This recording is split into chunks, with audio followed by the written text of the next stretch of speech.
Hello everyone, welcome back to Take It Simple. In today's video, I'm going to show you how to log into FlipGrid.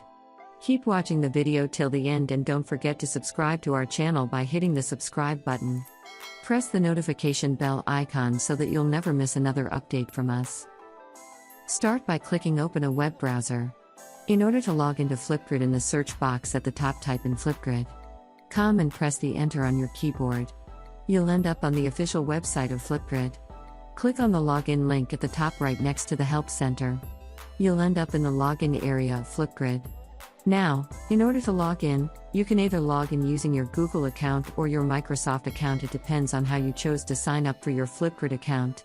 Since I signed up using my Google account, let me go and click on the Google login option.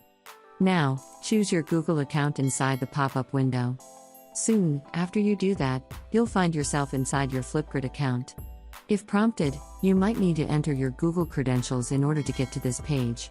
I hope you found the video useful. If you did, go ahead and give it a thumbs up. Feel free to comment down below in the comment box if you have a question or feedback. I'll be back soon with more tutorial episodes again. Thank you for watching.